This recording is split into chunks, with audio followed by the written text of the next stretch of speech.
मैं भारत हूँ। मुझे वेदों की रचाओं ने जन्मा है।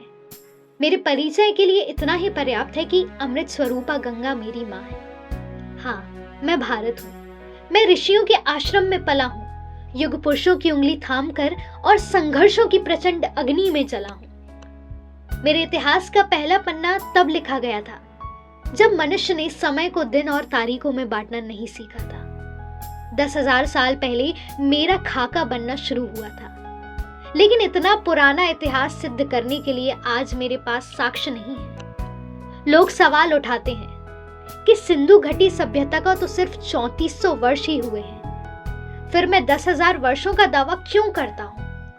मैं क्या उत्तर दूं उन इतिहासकारों को जो ईंट पत्थरों की गवाही के बिना गूंगे हो जाते हैं। 3400 साल पहले के अवशेष उन्हें दिखाई देते हैं, लेकिन 5000 वर्ष पहले कुरुक्षेत्र में शस्त्र त्याग चुके अर्जुन को गीता का ज्ञान देते कृष्ण नहीं दिखाते।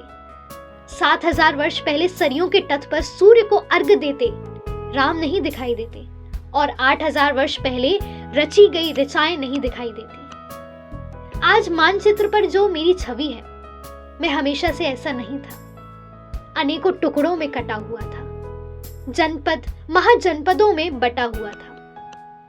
फिर एक दिन तक्षशिला में जन्मे मेरे एक पुत्र ने अपनी शिखा खोल दी, और यहीं से मेरे अखंड राष्ट्र बनने का मार्ग भी खुल गया।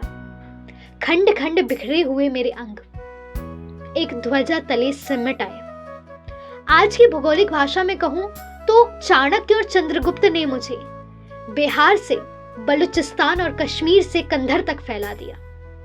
मैं अपनी भुजाओं का विस्तार देखकर प्रसन्न था, लेकिन अशोक की वीरता अपने दादा चंद्रगुप्त के साम्राज्य को और आगे बढ़ने के लिए प्रतिज्ञाबद्ध था।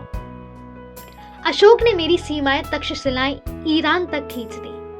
मेरी बिस्तर पूरे विश्व को अचंभित कर रहा था, भौगोलिक और आध्यात्मिक दोनों रूप से।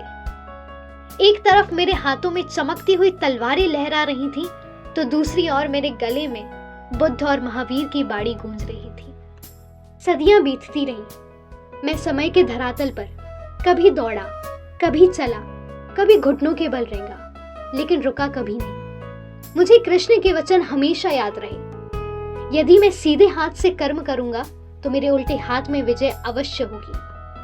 कर्म योग के सिद्धांत पर चलता हुआ मैं वैभव और संपदा के शिखर पर जा पहुंचा। मुझे सोने की चिड़िया कहा जाने लगा, और मेरी चमक सुदूर देशों में बैठे लुटेरे और आक्रमणकारियों को लुभाने लगी। मैसेडोनिया का वो राजा सिकंदर महान, जिसकी सेनाएं विश्व विजय पर निकली थी, वो परसिया और गंधार को अपनी शमशीरों में चीरता हुआ मेरी सीमा में दाखिल हो गया।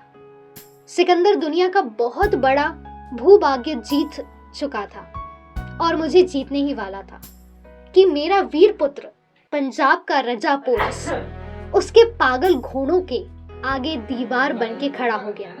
यूनानी इतिहासकारों ने लिखा कि पोरस हारा, सिकंदर विजय हुआ, लेकिन अफसोस मेरे इतिहासकारों ने कभी चुनौती नहीं दी, कभी पूछा नहीं यूनानियों से अगर सिकंदर जीता तो फिर खाली हाथ भारत से क्यों गया। सच ये है कि साम्राज्यों का भूखा वो गिद्ध मेरे वादन का एक टुकड़ा मांस भी नोच नहीं पाया। पोरस ने उसकी खूनी पंजे तोड़ डाले, ऐसा हराया कि उसका आत्मविश्वास चकनाचूर हो गया, और यूनान पहुंचने से पहले वो आदिवासियों के हमले में मारा गया। वो कहानी तो सबने सुनी है कि सिकंदर ने मरते हुए कहा था, मेरे हाथ मेरी कब्र से बाहर रखे जाएं, ताकि संसार को पता चले कि सिकंदर भी खाली हाथ गया था। लेकिन किसी ने ये नहीं पूछा कि वो हाथ खाली किसने किए थे। मैंने किए थे, मेरे पोरस ने किए थे। पर सिकंदर आखिरी नहीं था। अरब, महमूद, तुर्क, तैमूर और मंगोई भी घोड़ों पर चढ़ के धूल उड़ाते आए और मेरे मंदिरों का सोना चुरा ले गए, मेरे ग्रंथ जला दिए, मेरा इतिहास छीन भिन्न कर दिया। अनगिनत घाव लगे मेरे बदन पर, लेकिन विश्व बंधुत्व का आदर्श छाया रहा मेरे मन पर। मैं परदेसी शमशेरों का चोट खाता रहा और अतिथि देवो भवा दोहराता रहा। मेरी यही शांति प्रियता 7 समंदर से आए हुए अंग्रेजी सौदागरों के लिए वरदान बन गई। मैं राजाओं के दरबार में जमीन पर नाक रगड़ने वाले ये गोरे अचानक राज सत्ताओं के स्वामी बन बैठे। विक्टोरिया भी की भेजी हुई बेड़ियों ने मुझे ऐसे जकड़ लिया कि मेरी रक्त सराय पीड़ा से कड़ा उठी। सैकड़ों वर्षों तक विश्वघात के धुएं में मेरा मन घुटा मुझे याद भी नहीं आता कि कितनी बार मेरी गरिमा हनन हुआ, कि कितनी बार स्वाभिमान लुटा मेरा। लेकिन मैंने भी ऐसे लाल पैदा किए थे जो रंग दे बसंती गाकर फांसी के तख्ते पर झूल गए। मुझे याद आती है लाहौर सेंट्रल जेल। मेरा बेटा भगत अपने बेरक के कैद में था। फांसी का हुक्म सुनाया जा चुका था। तारीख नजदीक आती जा रही थी।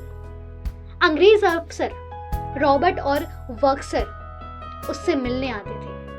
कहते हैं, माफी मांग लो भगत, जान बच जाएगी। चिट्ठी लिख दो ब्रिटिश सरकार को, कह दो तुम अपने किए पर शर्मिंदा हो और हम भूल जाएंगे कि तुमने असेंबली हॉल में बम फेंका था, सैंडर्स की हत्या की थी। भारत ने रॉबर्ट और वर्कर्स की बात मन चिट्ठी तो लिखी।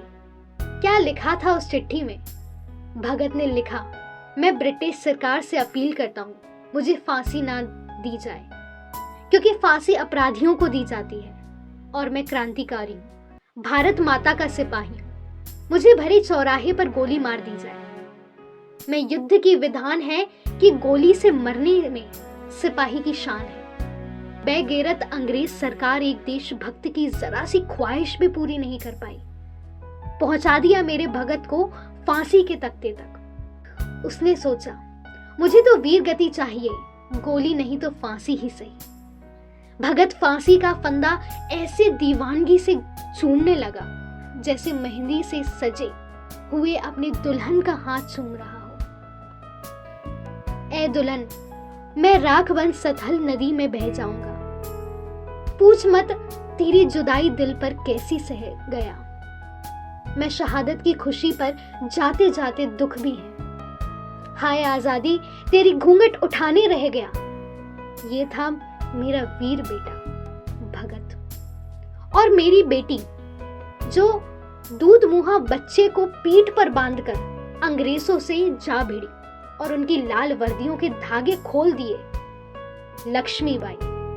मेरा एक और बेटा अल्फ्रेड पार्क में एक पिस्तौल लिए अनगिनत अंग्रेजों राइफलों से लड़ रहा था और जब पिस्तौल में आखिरी गोली बची तो वंदे मातरम बोले और मेरे चरणों में भेंट चढ़ गया। 25 वर्ष की भरी जवानी में आजाद मुझे छोड़ गया। जो हाथ मेरी ओर बढ़े मेरे वीरों ने काट के फेंक दिया। जो आंखें मुझ पर उठी वो बुझ गई हमेशा के लिए।